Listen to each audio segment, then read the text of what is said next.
सूरदास जी का बड़ा अद्भुत चरित्र है। अष्टछाप के महान भक्त कवि श्री सूरदास जी महाराज साक्षात श्री उद्धव जी के अवतार हैं।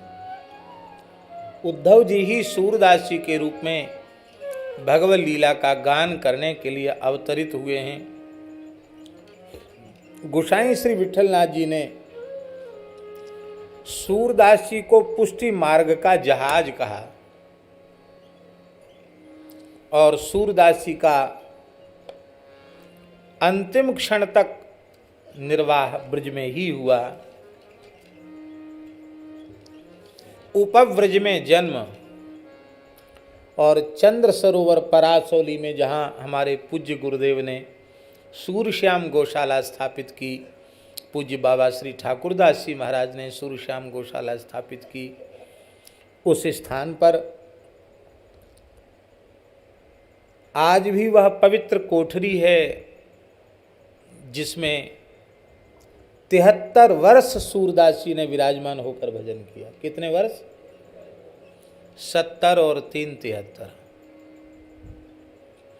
अंतिम क्षण तक वे वहीं विराजे। ऐसे श्री सूरदास जी महाराज, क्या कहना, अद्भुत चरित्र है।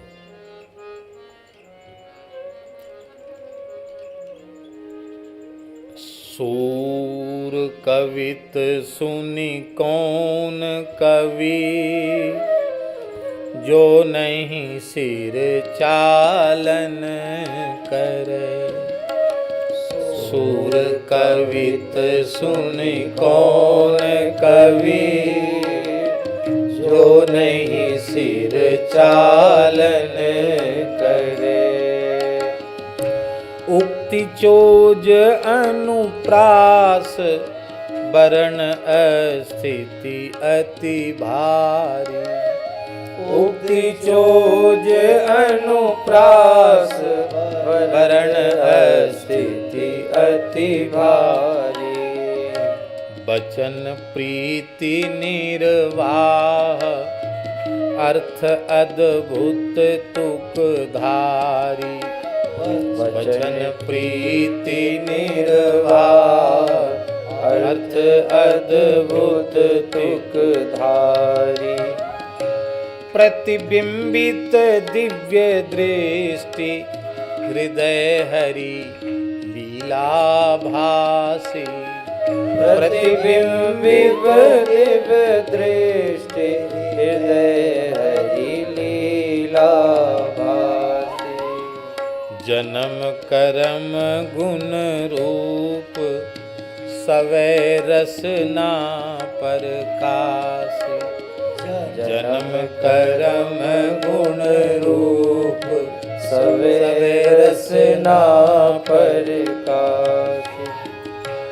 विमल बुद्धि गुण और की, जो यह गुण श्रवण निधरे।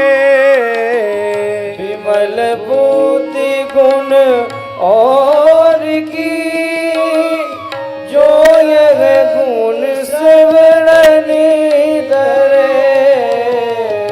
सूर कवित सुन कौन कवि, जो नहीं सिर चालन करे।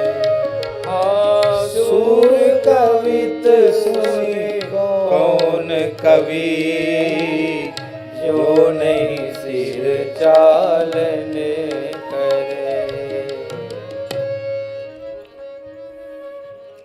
नाभाजी घोषणा कर रहे हैं कि विश्व का, संसार का ऐसा कौन सा कवि है जो सूरदास जी की कविता को सुन करके आनंद में विभोर होकर सिर न हिलाने लग जाए, जो नहीं सिर चालन करे। सिर चालन जानते हो?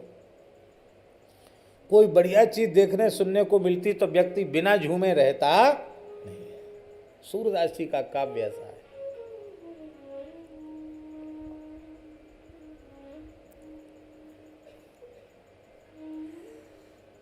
सूरदास जी के पद सुन करके यदि कोई सिर नहीं हिलाता है तो वो मनुष्य कहलाने का अधिकारी नहीं। इतना निष्ठुर, इतना हृदयहीन, इतना रसहीन, सूरदास जी के सरस पदों को सुनकर भी नहीं झूम रहा, बड़ा हतभाग्य है।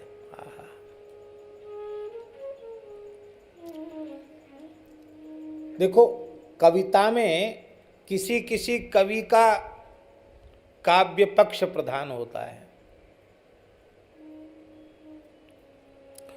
और किसी किसी कविता में कवि का भाव पक्ष प्रधान होता है। पर ऐसी कविता अत्यंत दुर्लभ मानी जाती है जिसमें कला पक्ष भी सर्वोच्च हो और भाव पक्ष भी सर्वोत्कृष्ट हो। सूरदास जी की विशेषता यह है कि जहां कला पक्ष अपनी चरम सीमा पर है, वहीं भाव पक्ष भी अपनी चरम सीमा पर है। ये विशेषता है।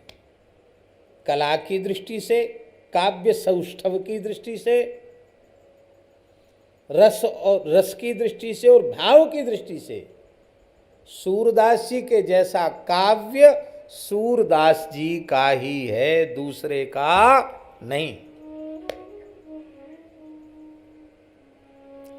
इसलिए जो नहीं सिर चालन करे